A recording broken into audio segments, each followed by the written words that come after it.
Hello दोस्तों, आपको अपने चैनल पीआरडी क्लासेज में बहुत बहुत स्वागत और अभिनंदन है। देखिए दोस्तों, आज है 27 अप्रैल और 27 अप्रैल 2020 के अति महत्वपूर्ण करेंट अफेयर्स इस वीडियो के माध्यम से पढ़ेंगे।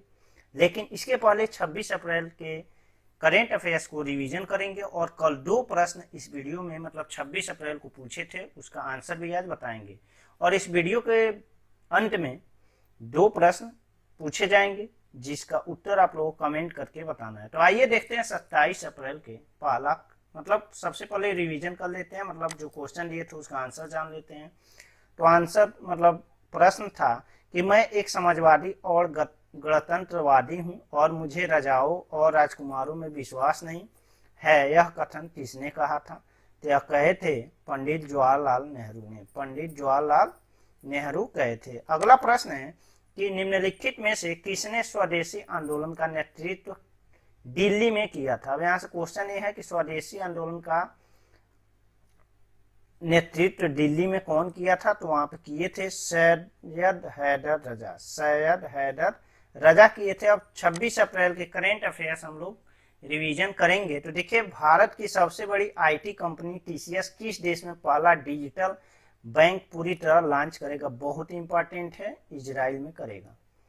अगला प्रश्न था कि हाल ही में ईरान ने एक सैन्य उपग्रह की सफलतापूर्वक लॉन्च किया, वह क्या नाम था उसका? नूर। अगला प्रश्न था, यहाँ पे एक मिसप्रिंट हो गया, तीसरा नहीं है। निम्नलिखित में से किस भारतीय खिलाड़ी को आईएम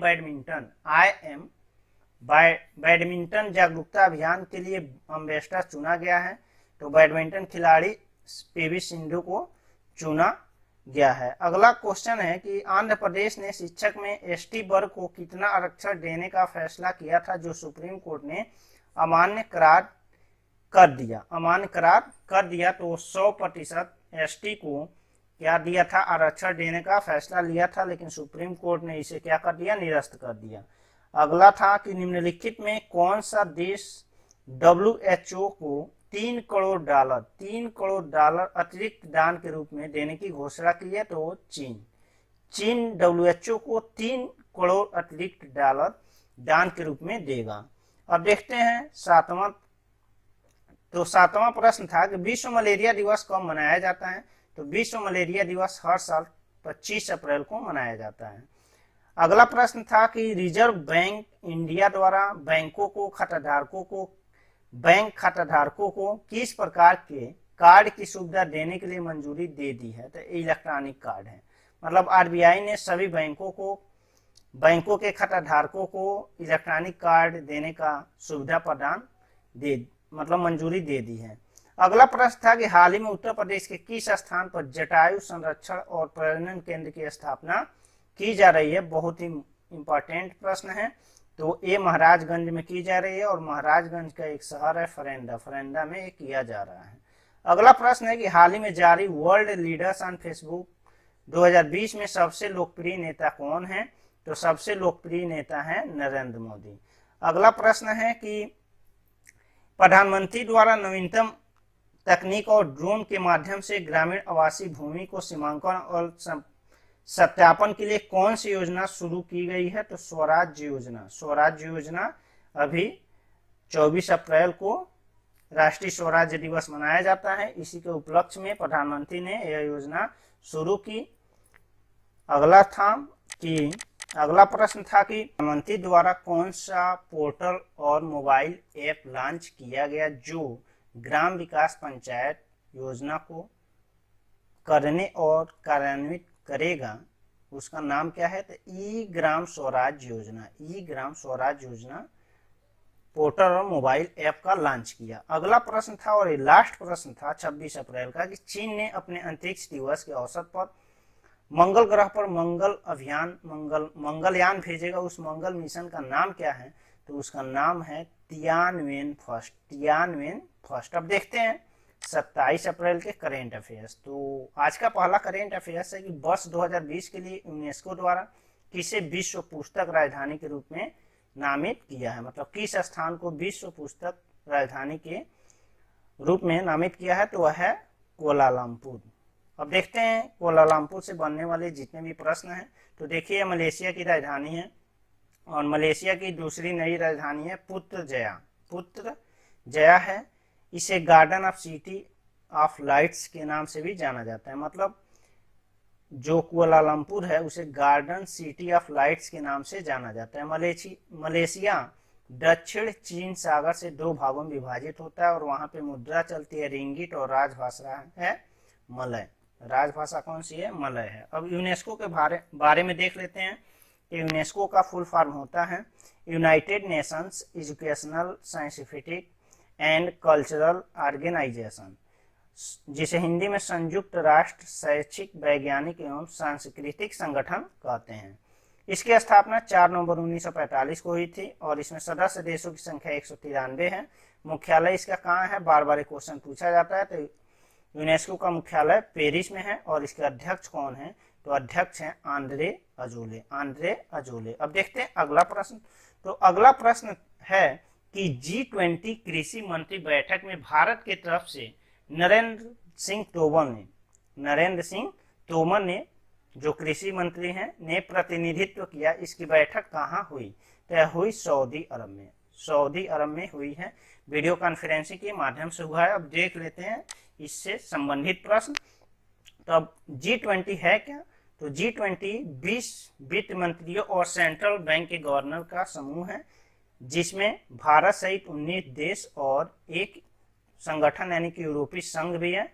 और इसकी स्थापना कब हुई थी? तो इसकी स्थापना हुई थी 26 सितंबर 1999 को। और इसके अध्यक्ष कौन है? तो इसके अध्यक्ष हैं शिंजो आबे।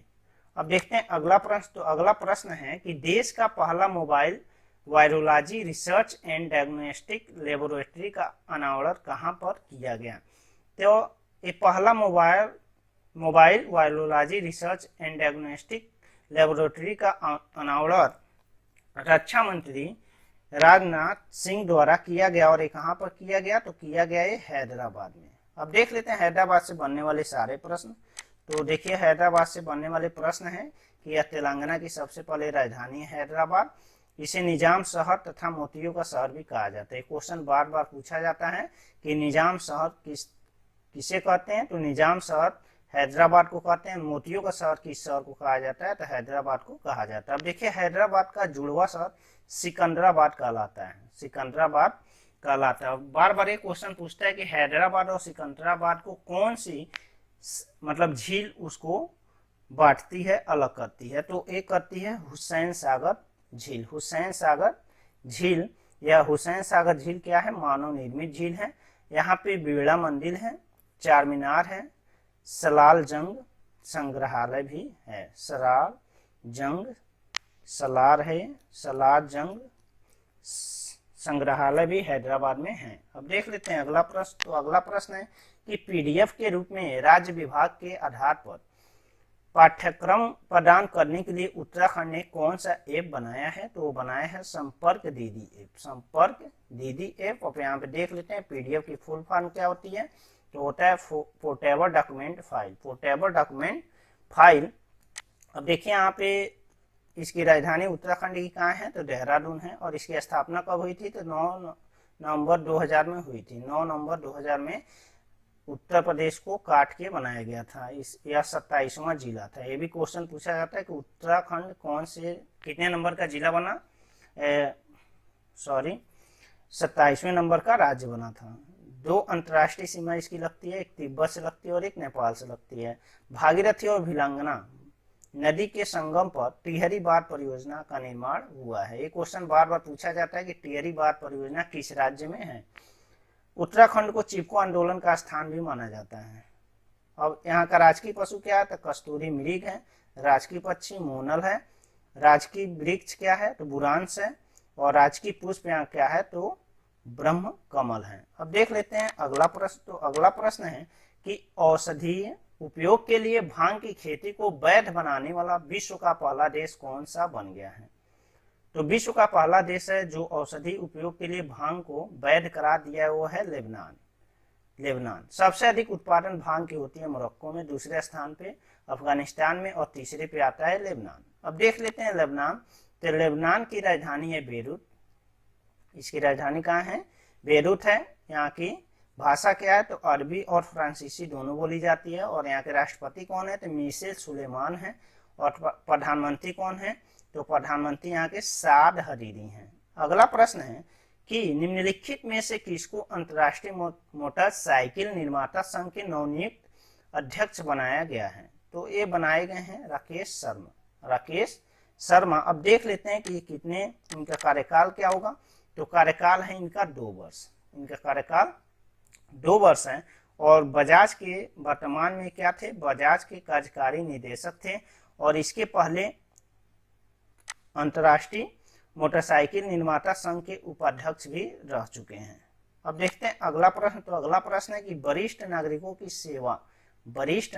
की सेवा की शुरुआत किस राज्य के कानूनी प्राधिकरण के द्वारा शुरू किया गया, तो यह किया गया है जम्मू कश्मीर द्वारा शुरू किया गया है। इसमें होगा क्या, तो जो भी मतलब बूढ़े लोग हैं उनकी देखभाल करने के लिए यह सेवा शुरू की गई है, जिसमें उसको मतलब बूढ़े लोगों की देखभाल अच्छी तरह से की जाएगी।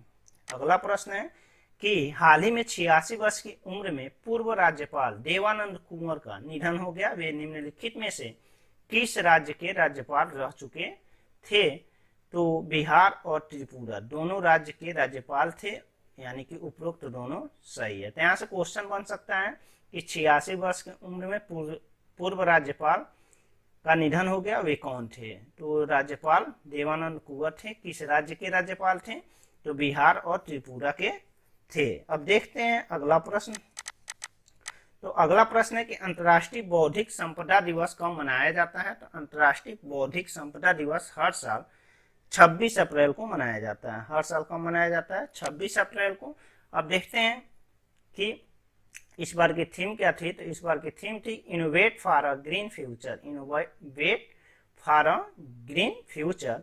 अब देखते हैं कि विश्व बौद्धिक संपदा संगठन द्वारा 2000 से 26 अप्रैल को प्रति वर्ष बौद्धिक संपदा दिवस मनाने का लक्ष्य रखा गया, घोषित कर दिया गया।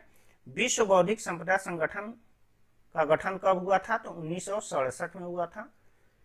फिर से इसका मुख्यालय बार बार क्वेश्चन पूछा जाता है, तो स्विट्जरलैंड में इसका मुख्यालय कहाँ है, तो स्विट्जरलैंड में। इसमें कुल सदस्यों की संख्या कितनी है, तो 193 है। अंतर्राष्ट्रीय बौद्धिक संपदा सूचकांक 2020 में भारत का 40वां स्थान है, जो 4 स्थान खिसक गया। पिछली बार 36वें पे था 2019 में। एक संधि हुई थी, मरारकेश संधि 2013 में हुई थी, जिसमें ये कहा गया था कि किताब को ब्रेल लिपि में छापे जाने का बौद्धिक संपदा का उल्लंघन नहीं माना जाएगा। इसको अपनाने वाला देश अपना ही देश भारत था। अगला प्रश्न है कि हाल ही में रवि वल्लाटोल का 67 वर्ष की उम्र में निधन हो गया।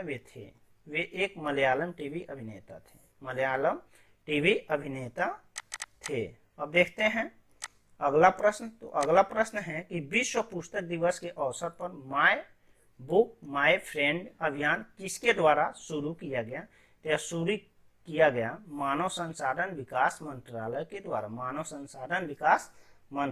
के द्वारा शुरू किया गया। अगला प्रश्न है कि किस आईआईटी के एक प्रोफेसर ने एक सॉफ्टवेयर विकसित किया है जो एक्सरे का उपयोग कर 5 सेकंड के अंदर कोविड-19 का पता लगा सकता है, तो वह है आईआईटी रुड़की। अगला प्रश्न है कि 23 अप्रैल को किस राज्य सरकार द्वारा खोंगजुम युद्ध स्मारक परिसर में खोंगजुम दिवस मनाया गया, तो यह मनाया गया मणिपुर सरकार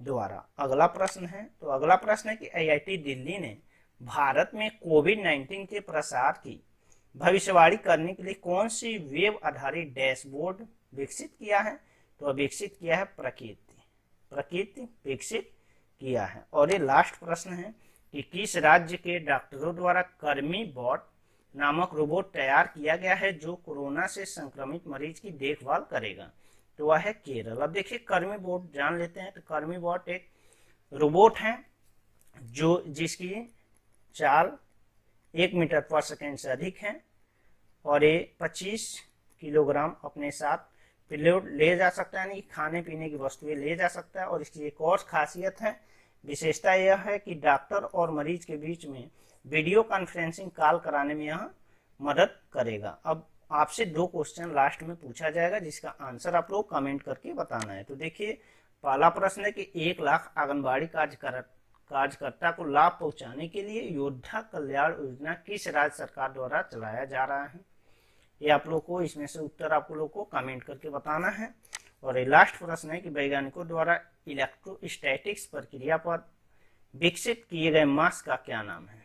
अगर ये आपको वीडियो पसंद आ जाए तो इस चैनल को सब्सक्राइब कर दीजिए, अधिक से अधिक शेयर कीजिए। धन्यवाद दोस्तों।